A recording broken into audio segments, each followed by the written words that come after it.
আমি যা বলি তার অন্তত 95% যেন আমার জানা মতে সত্য তথ্য থাকে।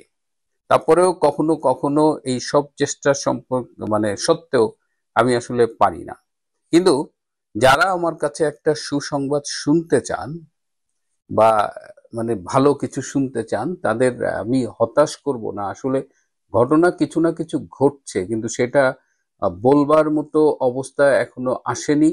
তবে আজকে আমি একটা গুরুত্বপূর্ণ কথা আপনাদের বলবো। তবে তার আগে একটু জাস্ট জানিয়ে দিই, আপনারা জানেন যে করাইল বস্তিতে আগুন লেগেছে কাল রাতে। সোশ্যাল মিডিয়ায় দেখলাম যে আগুনের লেলিহান শিখা, এবং আগুনটা 5 ঘন্টায় এটা নিয়ন্ত্রণে এসেছে।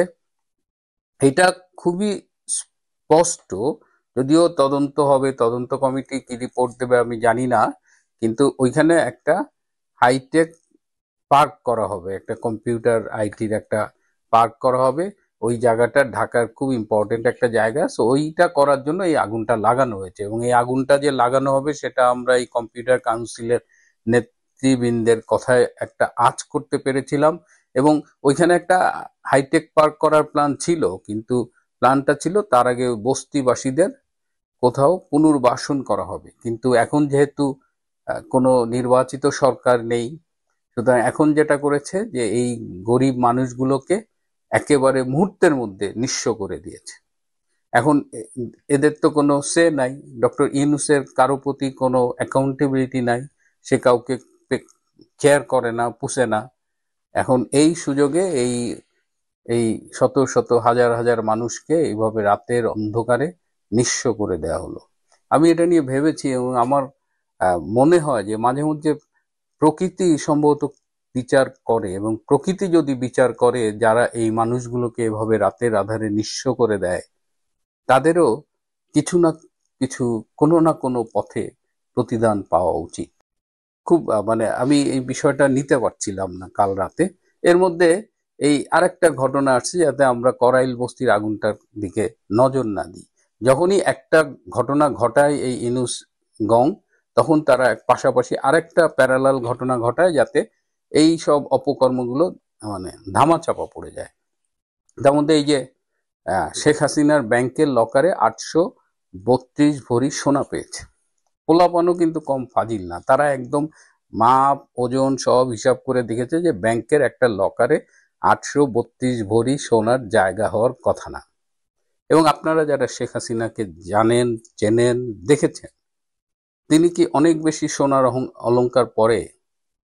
তার সাজ কিন্তু খুবই মার্জিত, তিনি দেশি শাড়ি পরেন, হয়তো গলায় একটা মালা পরেন। তাকে আমি একদিনই দেখেছিলাম বালা পরতে, সোনার বালা। আপনাদের অনেকেরই মনে থাকার কথা যে চা বাগানের শ্রমিকরা 1 টাকা 2 টাকা এরকম করে চাঁদা দিয়ে তার জন্য এক জোড়া বালা বানিয়ে উপহার হিসেবে দিয়েছিলেন, এবং তিনি সেই বালা দুটো পরে এভাবে দেখিয়েছিলেন যে আপনাদের এই ভালোবাসার উপহারটা আমি নিলাম, আমি তো এই সব স্বর্ণালঙ্কার খুব একটা ব্যবহার করি না, কিন্তু আপনাদের এটা আমি নিলাম। তো সেই মানুষটার 832 ভরি এবং অলংকার পাওয়া গেছে। কিন্তু শেখ হাসিনা খুব স্পষ্টভাবে জানিয়ে দিয়েছেন যে ব্যাংকের লকারে তার কোনো সোনা নাই, একদম ক্লিয়ার বলেছেন কোনো স্বর্ণালঙ্কার নাই। তাহলে আমার প্রশ্ন হলো, এই 832 ভরি সোনা কই থেকে আনা হইলো? কে কে এখানে ডোনেট করছে? এটা কি উপদেষ্টা এবং আরো যারা চামচা টামচা আছে তারা কি ভাগযোগ করে দিছে যে ভাই আমি 10 ভরি দিলাম, আপনি 5 ভরি দিলাম? বা এই 832 ভরি এখন কি হবে? নেত্রী খুব ভালো বলছে, যদি এই সোনা তার হয় তাহলে লকার থেকে এটা যেন করাইল বস্তিবাসী যারা ক্ষতিগ্রস্ত তাদের দিয়ে দিতে। তো ডক্টর ইউনূসের আসলে যখন সময় শেষ হয়ে আসে না, তখন এইসব বগিচকির নাটক, এই নাটকের যে স্ক্রিপ্ট, সেগুলো দুর্বল হয়ে যায়। এবং নাটকের স্ক্রিপ্টের দুর্বলতা দেখে আমরা কিন্তু আজ করতে পারি যে ডক্টর ইউনূস যতই ঘাওড়ামি করুক, আর ওই জামাতি ওয়াকারের সাথে মিলে যতই তারা সলা পরামর্শ করুক, খুব একটা সময় তাদের হাতে নাই। যাই হোক, আজকে মূল বিষয়টা আসি। আপনারা জানেন বাংলাদেশের জাতীয় নিরাপত্তা উপদেষ্টা তিনি কয়েকদিন আগে কাতারের দোহায় মিটিং করেছেন, এবং সেখান থেকে বাংলাদেশ হয়ে তিনি ভারতে গিয়েছিলেন সেই কলম্বো সিকিউরিটি কনক্লেভে যোগ দিতে। সেই আসনে বাংলাদেশ সভাপতিত্ব করেছে, এবং তার 2 দিন আগে তিনি গিয়েছিলেন সেখানে, তিনি অজিত দোভাল এবং একটি মিটিংয়ে অজিত দোভালের সাথে ভারতে মার্কিন রাষ্ট্রদূত সার্জিও গার উপস্থিত ছিলেন।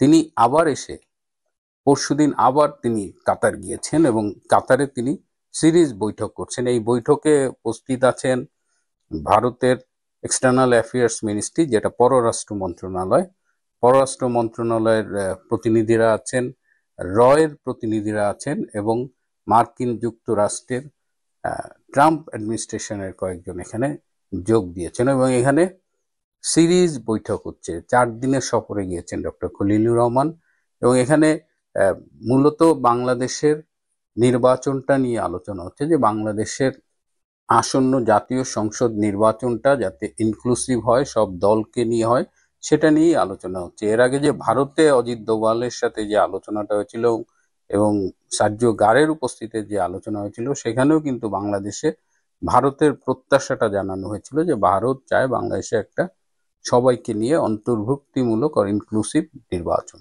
সেই কথাটাই আবার বলেছে। বাংলাদেশ আওয়ামী লীগের কার্যক্রম নিষিদ্ধ করা হয়েছে, সেই কার্যক্রমের উপরে নিষেধাজ্ঞা তুলে নেওয়ার ব্যাপারেও আলাপ হয়েছে এবং বর্তমানে অসংখ্য নেতা কর্মী মিথ্যে মামলায় কারাগারে বন্দী রয়েছেন, তাদের মুক্তি, জামিন, এই বিষয়টি নিয়ে আলাপ হয়েছে এবং এই যে সম্প্রতি আইসিটিতে যে প্রহসনের বিচারের মাধ্যমে শেখ হাসিনার একটি ফাঁসির রায় দেওয়া হয়েছে, সেটি নিয়েও আলোচনা করা হয়েছে এবং ভারতের পক্ষ থেকে খুব স্পষ্ট করে বলা হয়েছে যে কোনো বিচারের মানদণ্ডেই এটি গ্রহণযোগ্য নয়। এখানে ডক্টর খলিল ছিলেন। ডক্টর খলিল দীর্ঘদিন আমেরিকায় থাকার কারণে তার মধ্যে কিছু বিষয় ভালো ডেভেলপ করেছে, যেটা পাশ্চাত্যের প্র্যাকটিসটা তিনি করেন। আর তিনি এবং এখানে এই বিষয়ে কিন্তু আমেরিকার যারা ছিলেন তারাও কিন্তু ঐকমত্য পোষণ করেছে। ইটস নট দ্যাট যে এগুলো শুধু ভারত বলেছে। মোটামুটি 3 পার্টির মধ্যেই, যে 3টা বাংলাদেশ, ইন্ডিয়া এবং আমেরিকার যারা ছিলেন তাদের মধ্যে এগুলো নিয়ে আলোচনা হয়েছে এবং তারা বলছেন যে কত দ্রুত এই ইনক্লুসিভ ইলেকশন করা যায় এবং একটা নির্বাচনের পরিস্থিতি তৈরি করা যায়। আরেকটা মজার ব্যাপার হলো যে এই যে অজিত দোভালের সাথে মিটিংয়ে যখন ডক্টর খলিল দিল্লিতে ছিলেন, তখন কিন্তু অজিত দোভাল বেশ কয়েকটা রিপোর্ট দিয়েছিল এবং বাংলাদেশে জঙ্গি কার্যক্রমের স্পষ্ট প্রমাণ দিয়েছিলেন এবং বলেছিলেন 6 কার্য দিবসের মধ্যে বাংলাদেশের দৃশ্যমান সক্রিয়তা তারা দেখতে যায়, যে বাংলাদেশ কি করলো, আমরা এই রিপোর্টটা দিলাম।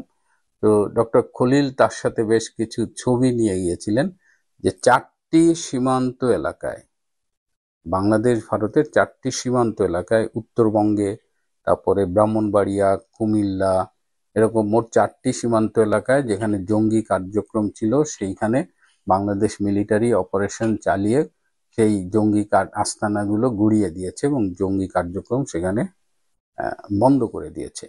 তো এইগুলোর রিপোর্ট নিয়ে গেছেন ডক্টর খলিল টু প্রুভ যে বাংলাদেশ সরকার, ভারত যে অনুরোধ করেছিল এবং যে প্রমাণগুলো দিয়েছিল, বাংলাদেশ সরকার ইজ অ্যাক্টিং অ্যাকর্ডিংলি। তো এই আলোচনাগুলো আরো চলবে। আর বাংলাদেশের মানে গোয়েন্দা ওয়ার্ল্ডে, স্পাই ওয়ার্ল্ডে, এখানে অনেক দেশের গোয়েন্দারা কাজ করছে এবং একটি দেশের 17 জন গোয়েন্দা গত 14 মাসে খুন হয়েছে। সেই দেশের গোয়েন্দারা এখন বাংলাদেশে আসতে আসলে স্বাচ্ছন্দ্য বোধ করে না। তো সেই দেশের অনেক প্রতিনিধি এর চাইতে বাংলাদেশের বাইরে, স্পেশালি কাতারে মিটিং করতে আগ্রহ বোধ করে।